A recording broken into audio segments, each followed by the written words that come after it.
हे what's up guys, welcome back once again. चारों तरफ खामोशी और सिर्फ वीराना। जहां तक नजरें जा रही है सिर्फ और सिर्फ पेड़ों ने अपनी जगहों को अब सुरक्षित कर लिया है, क्योंकि इंसानी आबादी तो अब ना के बराबर रह चुकी है। दरअसल हॉलस नाम का एक वायरस जिसने धीरे धीरे करके सभी इंसानों को तबाह कर दिया है, लेकिन एक लड़की है जो अभी जिंदा है और इस बीहड़ में खुद के जीवन को काट रही है। हालांकि उसने भी अपनों को खोया है और हर दिन सिर्फ और सिर्फ खुद को किसी तरह खत्म करने का सोचती रहती है, लेकिन कोई चीज है जो उसे खुद को हमेशा के लिए सुलाने से रोक रही है। दरअसल रोरी का पति इस बीमारी से संक्रमित हो चुका है, इसीलिए मजबूरन उसे खुद के हाथों से उसे मारना पड़ा। हालांकि ऐसा वो करना नहीं चाहती, लेकिन क्या करे, वो मजबूर हो चुकी है। आज उसने उसे दफन कर दिया। उस दौरान हम उसकी आंखों में अपने पति के खोने के दर्द को देख सकते हैं। थक चुकी है वो इस जिंदगी से अब, और ऐसे चुपचाप कब तक वो रहेगी।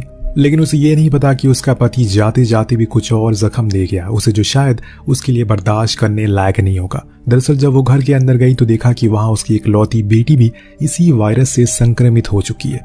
हालांकि पहले तो उसे इस बारे में पता नहीं चला, लेकिन बाद में उसकी छाती पर निशान देखा तो समझ गई कि उसके पति ने भी उसे काट लिया होगा। वो इस उम्मीद में रहती थी कि एक दिन कोई चमत्कार हो जाएगा और उसकी बेटी ठीक हो जाएगी, लेकिन समय के साथ उसकी बेटी और भी ज्यादा घातक होने लगी। इसीलिए अपनी बेटी को ऐसे तड़पते हुए देखकर वो खुद को रोक नहीं पाई और उसे भी हमेशा के लिए खत्म कर दिया। रोरी की जिंदगी तो अब हमेशा के लिए खत्म सी हो गई है। कुछ नहीं बचा उसके पास जिसके जरिए वो खुशी के पल को जी पाए।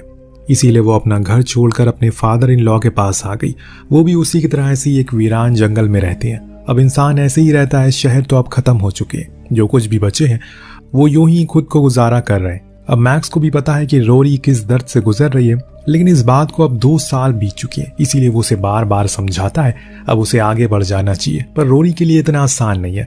जंगल में अब जानवर भी खत्म हो चुके हैं, इसीलिए मैक्स को हर बार खरगोश से काम चलाना पड़ता है। उसने कई बार रोरी से भी कहा कि वो भी उसके साथ शिकार पर चले, लेकिन वो मना कर देती है। हालांकि मैक्स उसे जबरदस्ती नहीं करता, लेकिन उसे काफी चिंता रहती है क्योंकि रोरी बिना बताए इधर उधर चली जाया करती है। और भी जगहों पर खतरा है, इसीलिए तुम्हें यहीं पर रहना चाहिए। लेकिन दोस्तों, रोरी के अंदर से डर मानो खत्म हो चुका है। उसे अब ना ही मौत से डर लगता है, ना ही लोगों से। सिर्फ वो जिंदगी को अब इस तरह से काट रही है। अब यहाँ हम आपको बता दें कि असल में जीएमए क्या होता है। जैसे कि आपको पता ही होगा, पिछली सरकार पूरी तरह से खत्म हो चुकी है। इसी का फायदा उठाकर कुछ लोगों ने मिलकर संगठन बनाया है, जिसमें वो बचे हुए इंसानों को अपने साथ ले जाते हैं और कैंप में भर्ती करते हैं। लेकिन ये अच्छे कैंप नहीं है, बल्कि वहाँ इनसे गुलामी करवाई जाती है, गलत काम करवाए जाते हैं और भी बहुत कुछ होता है इन लोगों के साथ। और इसीलिए कई ऐसे इंसान हैं जो इन जीएमए वालों से बचकर भागते हैं। इसी में कई बार खूनी झड़प भी हो जाया करती है, लेकिन वो इंसानों को पकड़ना नहीं छोड़ते। इस बीच हम अब कहानी में एक नए किरदार से रूबरू करवाया जाता है।